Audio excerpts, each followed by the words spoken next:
السلام علیکم ورحمۃ اللہ وبرکاتہ۔ آج ہم بات کریں گے 4 امام کی تقلید کے بارے میں۔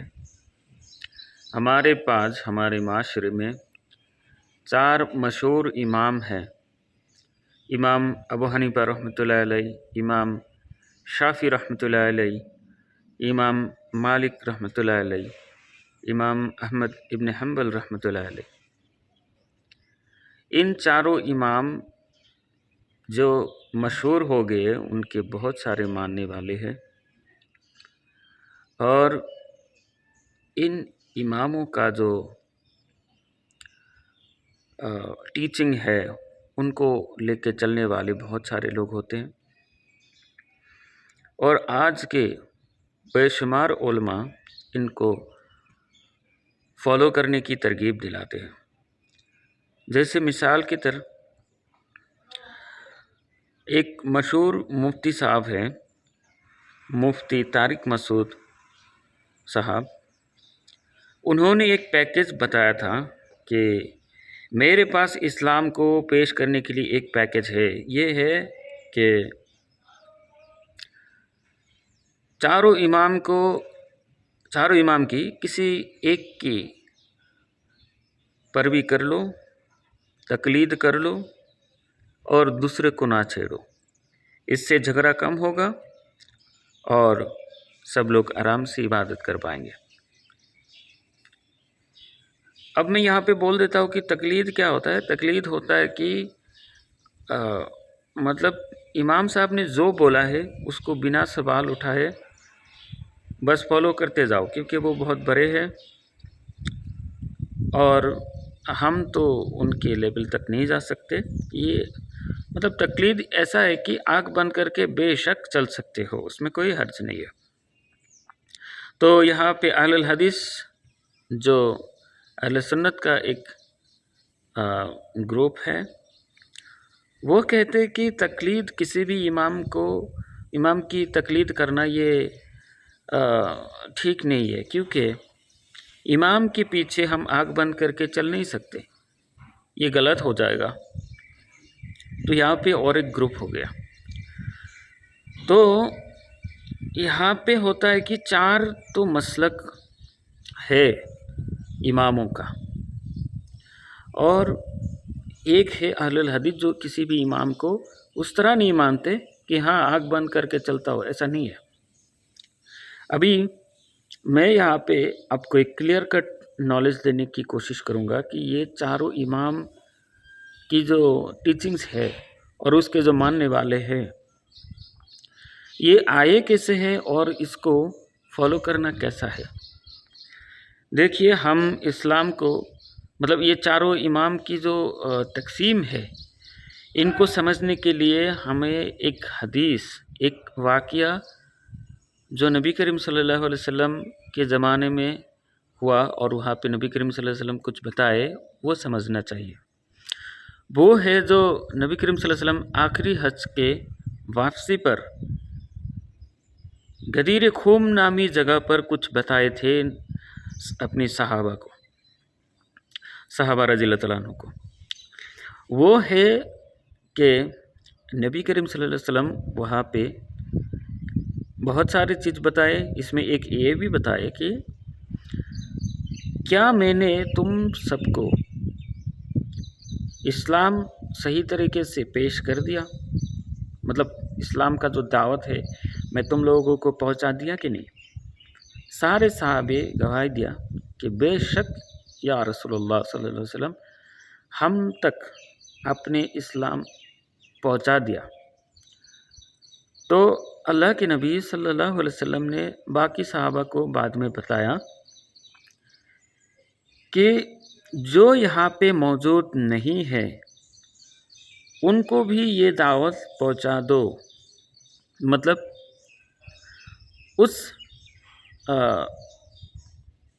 اس جگہ پہ لگ بھگ 1,10,000 ایسا کچھ صحابہ جمع تھے وہاں پہ، لیکن یہ حکم کے بعد، نبی کریم صلی اللہ علیہ وسلم کی یہ حکم کے بعد لگ بھگ 90,000 سے زیادہ صحابہ مکہ اور مدینہ چھوڑ کے باہر چلے گئے.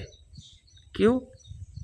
کیونکہ وہ لوگوں کو اسلام کا جو دعوت ہے وہ پیش کرنے کے لیے وہاں سے چلے گئے، کیونکہ نبی کریم صلی اللہ علیہ وسلم کا حکم تھا کہ جس تک یہ دعوت نہیں پہنچا ہے اس تک یہ دعوت پہنچا دو.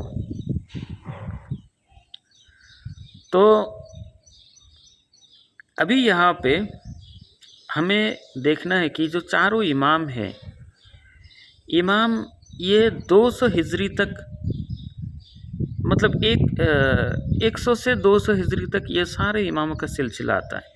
جیسے کہ امام ابو حنیفہ رحمۃ اللہ علیہ 80 ہجری میں دنیا میں آئے، پھر امام شافعی 150 ہجری میں آئے. تو لگ بھگ یہ 100 سے 200 ہجری تک سارے کے سارے امام آئے اور ان کے ٹیچنگ پھیلے، پھر وہ دنیا سے چلے بھی گئے، لگ بھگ 200. تو ہمارے نبی محمد صلی اللہ علیہ وسلم 11 ہجری میں دنیا سے چلے گئے، پھر 100 سے 200 ہجری تک چلا یہ اماموں کا دور. اور ہمارے نبی محمد صلی اللہ علیہ وسلم دنیا سے جانے کے بعد ہی یہ ہوا کہ بہت سارے صحابہ مکہ اور مدینہ سے بہت سارے جگہ پہ شفٹ ہو گئے. جیسے کہ کچھ صحابہ گئے امریکہ کی طرف، کچھ عراق کی طرف، کچھ آیا افغانستان، کچھ آیا پاکستان، ایسے کچھ آیا چائنا. تو ایسے کر کے لگ بھگ سارے کے سارے ادھر ادھر شفٹ ہو گئے. اب ایک چیز بولوں گا میں، سارے کے سارے صحابہ کو سارے کے سارے حدیث نہیں آتا تھا. یہ بات ہم لوگوں کو سوچنا چاہیے کہ جو ٹوٹل پیکیج ہے دین کا، نیٹیگٹیز ایک دم اندر سے کیا مطلب بیان ہوا ہے، یہ سارے کے سارے صحابہ کو ایک سمان نہیں آتا تھا. کیونکہ کچھ تقریر میں محمد صلی اللہ علیہ وسلم کی کچھ تقریر میں کچھ جگہ پہ کچھ صحابہ تھے، دوسرے جگہ پہ کچھ اور صحابہ تھے.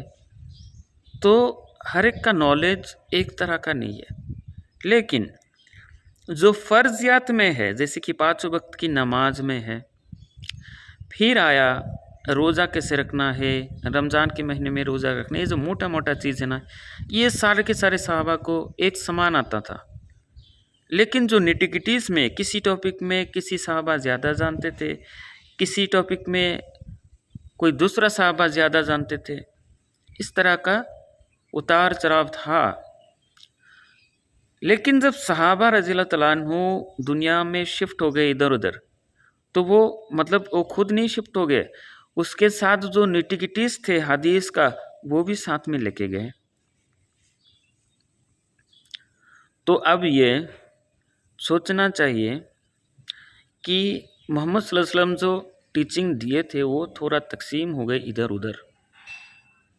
اسی وقت آیا یہ اماموں کا سلسلہ، اور چاروں امام ہم ہسٹری سے جانتے ہیں کہ چاروں امام سارے دنیا کے صحابہ کو ڈھونڈا نہیں ہے کہاں پہ کیا گیا، کون سا صحابہ کہاں پہ گیا، کیا ٹیچنگ کیا، وہاں پہ ڈھونڈا نہیں ہے. جو بھی صحابہ جہاں پہ گیا وہاں پہ ٹیچنگ پھیلایا، اور جو ان کو دیکھ کے ایمان لایا اس کو بولتے ہیں ہم تابعین.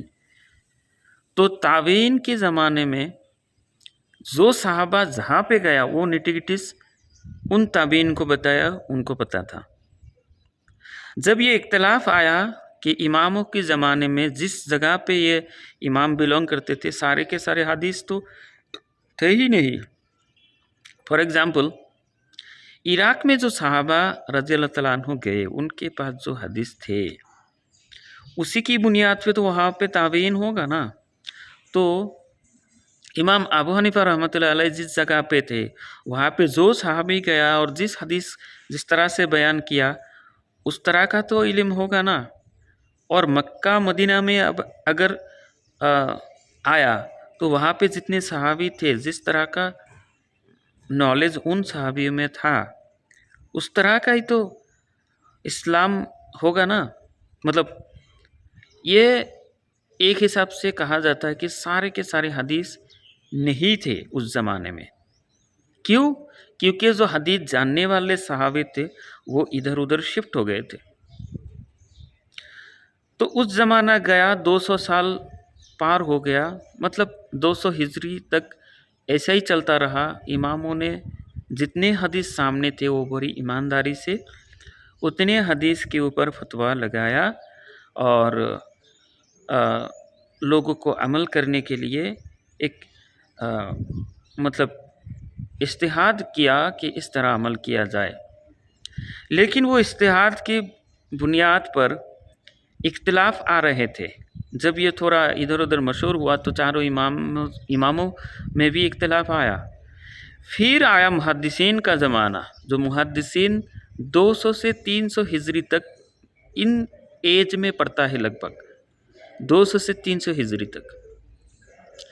200 ہجری میں اور 300 ہجری کے اندر امام بخاری، امام مسلم، امام نسائی، امام ابو داؤد رحمۃ اللہ علیہ، یہ سب امام جو حدیث کے فن میں تھے وہ لوگ دنیا میں آئے اور وہ لوگ حدیث ڈھونڈنے لگے. یہ کیسے کہ وہ لوگ سفر کرتے تھے ایک حدیث سننے کے لیے. ایک حدیث جو ادھر ادھر پھیل گئے تھے، یہ دیش وہ دیش میں پھیل گئے تھے، ان کو ریٹرن کر کے لا کے ایک جگہ پہ جمع کرنے کے لیے وہ دنیا کا سفر کرتے تھے.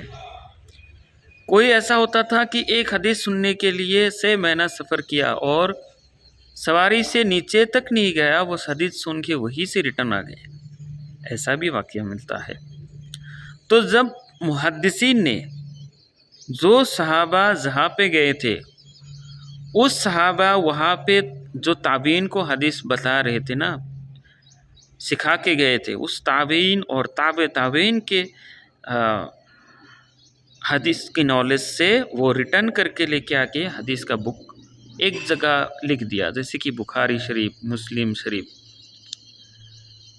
نسائی، ابو داؤد شریف، ترمذی شریف. یہ سب جو حدیث ہے نا کتاب، یہ سارے محدثین اس تابعین اور تابعین کے زمانے سے ان سے سن کے حدیث لے کے آئے اور ساتھ میں یہ بھی لکھ دیا کہ کون سا صحابی نے آپ کو بتایا اور وہ کس موقع پہ نبی کریم صلی اللہ علیہ وسلم سے سنا تھا یہ حدیث. اس طرح کا حدیث کی کتاب میں یہ ہوتا ہے سند. سند مطلب کس نے کس سے سنا، کس صحابی نے بیان کیا، کس صحابی نبی کریم صلی اللہ علیہ وسلم سے کہاں سے سنا تھا، اس کو بولتے ہیں سند. تو اس طرح سے حدیث کی کتاب میں حدیث آ کے کمپائل ہو گیا. تو ابھی کیا ہے کہ 300 ہجری کے بعد امت مسلمہ پر حدیث تھا، وہ جو کمپلیٹ نالج جو ادھر ادھر پھیل گئے تھے وہ ریٹرن ہو کے ایک جگہ پھر سے آ گئے.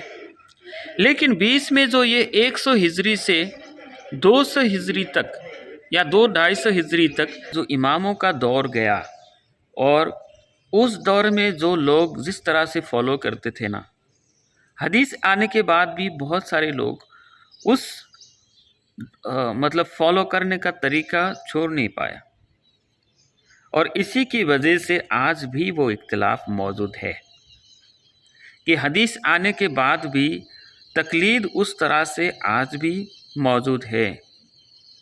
سب لوگ کہتے ہیں کہ یہ اسلام میں مین چیز کیا ہے؟ مین چیز ہے قرآن، اس کے بعد ہے حدیث. یہ دونوں ہے ہم لوگوں کا سلیبس کاپی.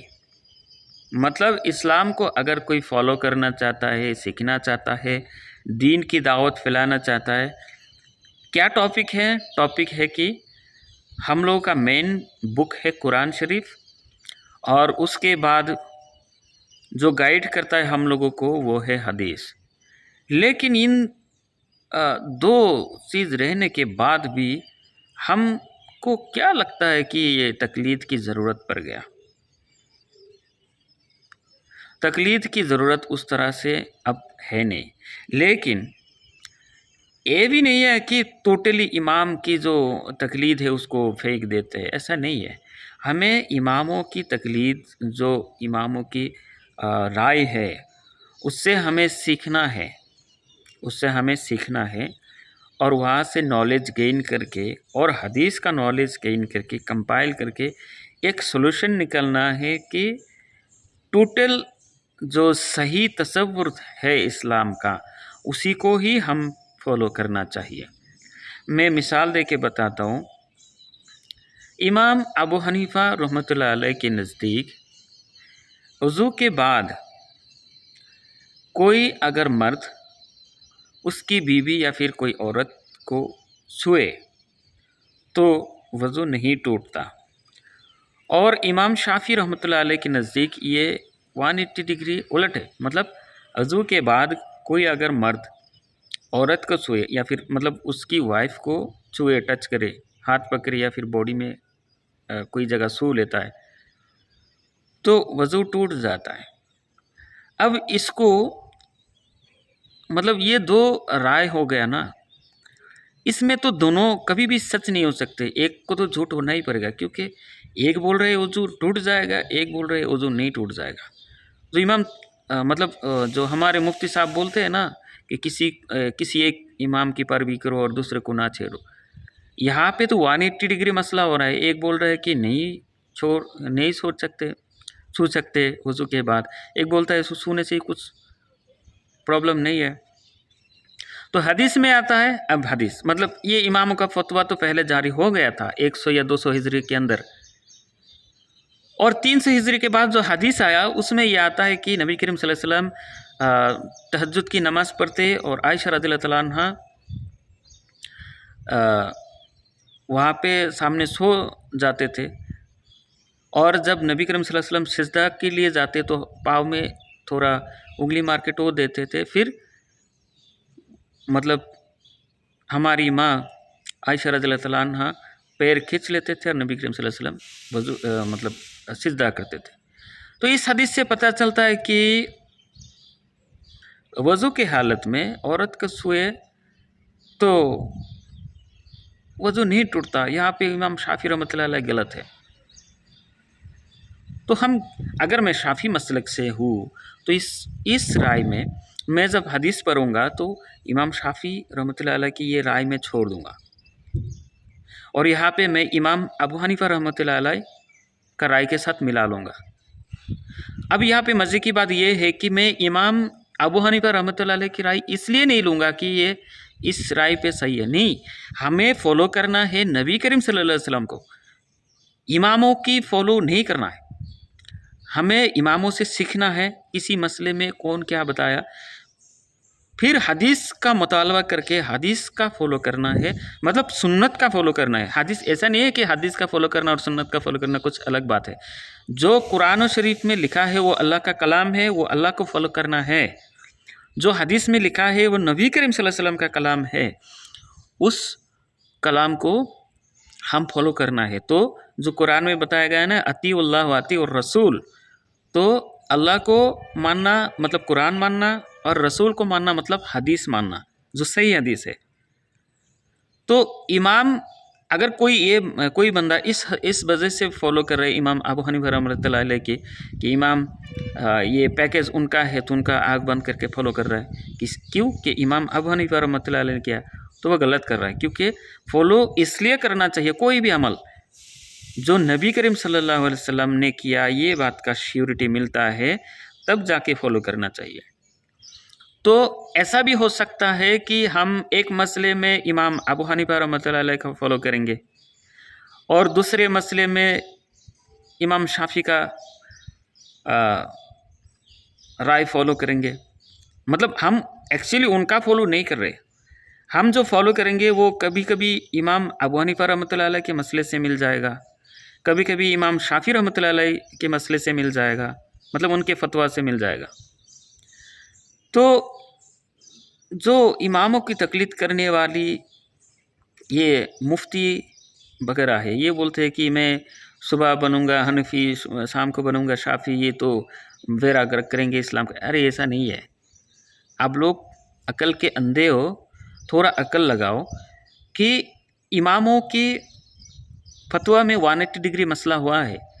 امام ابو حنیفہ رحمۃ اللہ علیہ کے مسئلے میں مطلب فتویٰ میں ایسا آیا کہ جو امام کے پیچھے مطلب سورہ فاتحہ نہیں پڑھنا ہے،